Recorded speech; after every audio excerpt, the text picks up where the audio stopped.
Bapa, Putra, dan Roh Kudus. Amin. Allah Bapa di surga, kami sekali lagi kau ingatkan akan akhir hidup kami, akhir hidup manusia, bahwa di surga tidak ada kawin dan tidak ada mengawinkan. Kita sudah bahagia. Bahagia bersama Allah, melebihi segala sesuatu.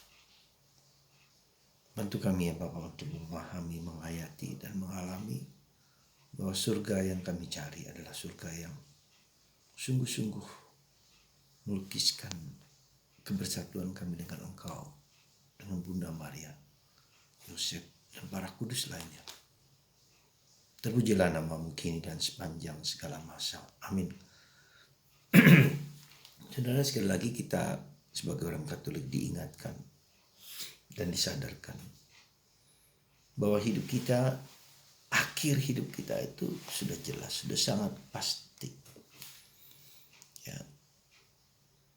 Dan kita juga harus sadar bahwa keyakinan kita sebagai orang Katolik ini berbeda dengan keyakinan banyak penganut agama-agama lain.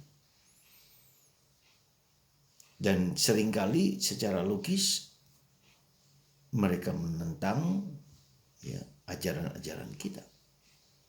Dan kita mudah terpengaruh oleh pikiran-pikiran mereka yang nampaknya benar tetapi tidak benar. Dan untuk itu kita harus memiliki keyakinan, memiliki kepastian. Dan kalau kita tidak tahu, jangan tanyakan kepada orang lain, tanyakan kepada kami para pastor, para orang yang dapat menjelaskan dengan tepat, dengan benar ajaran-ajaran gereja sekali lagi.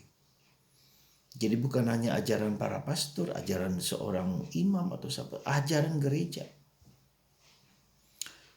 Dan ini perlu saya tekankan kepada Anda ketika Anda ragu, ketika Anda takut, ketika Anda cemas, jangan tanya kepada orang lain yang bukan atau yang tidak menghayati ajaran itu. Ya. Ini harus kita pegang supaya ajaran Katolik itu ajaran yang bukan ajaran Romo Julius atau Romo A, B, dan C, tapi ajaran yang diyakini oleh gereja sebagai magisterium. Kita punya kitab hukum kanonik, kita punya katekismus yang sudah diyakini, diimani, dikuatkan oleh zaman, oleh ajaran-ajaran yang dilakukan, diselidiki, didiskusikan dengan tepat dan dengan konteks yang lebih luas. Dan ini juga saya harus katakan supaya jangan sampai kita mudah 1-2 teks kitab suci lalu menjadi dasar untuk menetapkan sesuatu. Saya mengatakan ini mungkin dalam konteks seperti yang sedang viral di medsos tentang pendapat seorang YouTuber tentang patung, karena berdasarkan pertimbangan dari seorang ulama lain daripada ulama Katolik. Ya. Nah, ini lalu dijadikan viral dan seolah-olah itu menjadi dan dipercaya itu oleh orang itu, ya, dan itu mempengaruhi banyak orang.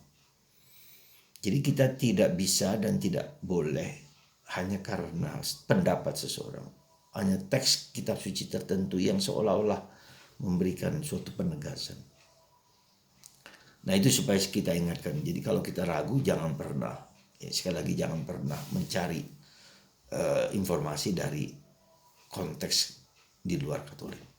Ya, bahwa kita ragu itu saya pasti akan percaya bahwa setiap orang punya keraguan, punya ketidakpastian. Itu benar. Tapi bolehlah kita mencari di tempat-tempat yang tepat gitu.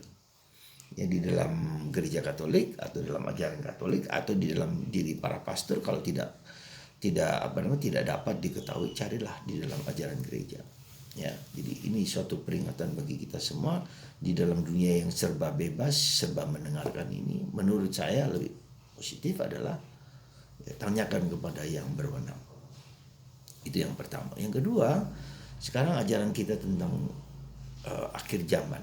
Ya, sekali lagi kisah yang dikatakan tentang seorang yang menikah, seorang wanita menikah dengan seorang laki, kemudian laki itu meninggal dan seterusnya sampai ke-7.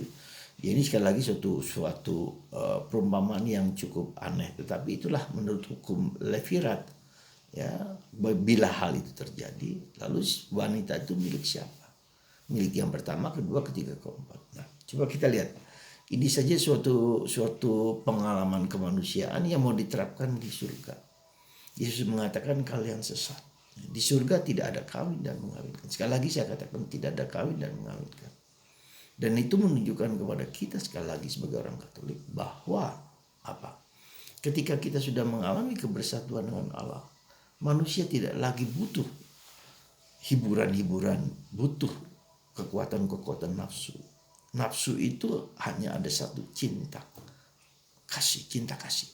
Ya, satu itu saja. Karena dengan berhadapan dengan Tuhan, harapan saya sudah terpenuhi, harapan kita sudah terpenuhi.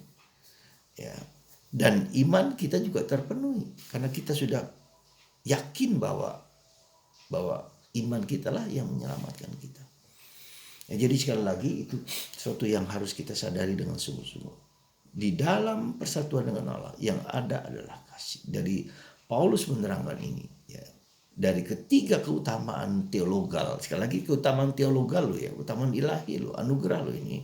Jadi bukan hanya keutamaan kardinal, keberanian, ya, ketegasan, saleh. Ya. Itu semua adalah masih dalam tataran kemanusiaan. Jadi tataran kita itu gradasi, hierarki dari keutamaan itu, iman, harapan, dan kasih itu yang paling tinggi. Maka Yesus mengatakan, apakah ada iman di dunia ini? Ya, jadi iman itulah yang menjadi ukuran kita. Iman akan apa? Iman akan Yesus Kristus, Sang Juru Selamat, Sang Penebus bagi kita semua. Ya, jadi para saudaraku terkasih dalam Kristus, itu yang harus kita pegang, ya, harus kita pegang menjadi kekuatan kita. Ya. Itu yang harus menjadi keyakinan kekuatan kita. Jadi kalau ada orang lain yang memiliki keyakinan lain seperti keyakinan ini, jangan pernah kita dengarkan. Ya, boleh kita pikirkan, benarkah demikian? Apakah di surga orang harus kemudian dilayani oleh banyak bidadari dan seterusnya? Ya, orang nggak butuh lagi. Sekali lagi tidak butuh lagi. Dan hidup membiara, hidup menjadi imam adalah suatu ungkapan dari kita mencicipi surga itu. Gitu. Surga itu sudah kita cicipi ketika kita tidak orang biarawan-biarawati. Jadi hidup membiara itu adalah partisipasi dari kehidupan kekal itu. Ya. Pencicipan, jadi eskatologis dalam bahasa kitab suci dikatakan eskatologis. Ya, kita mengalami Allah bukan hanya nanti di surga, tetapi di dunia ini sudah mengalami kehadiran Allah. Kita bisa lihat di dalam diri ketiga rasul ketika bertemu dengan Yesus di atas gunung Moria, di atas gunung di mana Yesus berjumpa dengan Elia dan Musa. Ya, nah, perjumpaan inilah sebagai cicipan jadi pengalaman eskatologis. Jadi Yesus sengaja dan memang mengalami perjumpaan dengan para kudus itu dengan wajah yang luar biasa tak terlukiskan, dan disitulah para rasul, ketiga rasul itu mengalami perjumpaan dengan Yesus yang mulia. Seperti itulah, bahkan lebih daripada itu.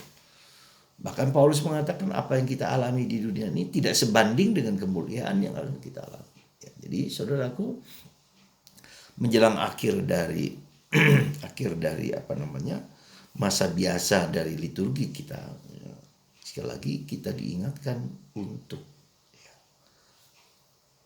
hidup kita akan mengalami kemuliaan lebih daripada yang kita alami di dunia ini, dengan ukuran apapun, ya, dengan ukuran apapun.